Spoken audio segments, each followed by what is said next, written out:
हाय हाय either दिन যখন আসে तो प्रवासी बोलते था कि ईद के दिन सब मिलेंगे अपने अपने यार से, मैं मिलूंगा दर्द गम की पत्थरी दीवार से।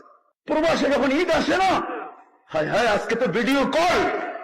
আপনাদের নোয়াখালীর কাহিনী আমার মনে আছে। আমি হজে উমরায় গেছি, তো চলে আসবো, ট্যাক্সি ভাড়া করছি, চেহারায় বোঝা যেতেছিল না কোন দেশের।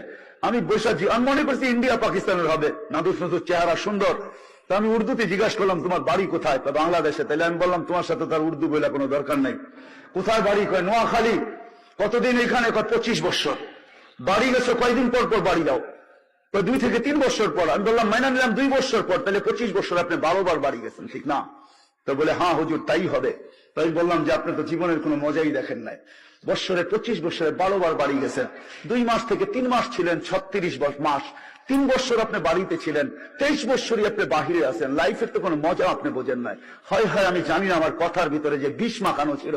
সে হ্যান্ডে গাড়ি চালানো ছেড়া দিয়া সাইড করে চোখের পানি ছেড়া দিছে। হুজুর আপনি বোঝেন, আমার পরিবার পরিজন বোঝে না। আমার মেয়ে আজকে আমাকে ফোন করছে, তার নাকি ক্যালকুলেটর লাগবে, সায়েন্টিফিক ক্যালকুলেটর লাগবে। একটা ক্যালকুলেটর বাহির হয়েছে সায়েন্টিফিক, তার লাগবে। আমি ট্যাক্সি চালাই, সকালবেলা বাহির হই, বিকালে ফিরি। পোশাকটা আমার নিজের হাতে ধুইতে হয়। কখনো আমি এমনও ক্লান্ত হই যে ফ্রিজের ওই ঠান্ডা খাবার খাইয়েই ঘুমায়।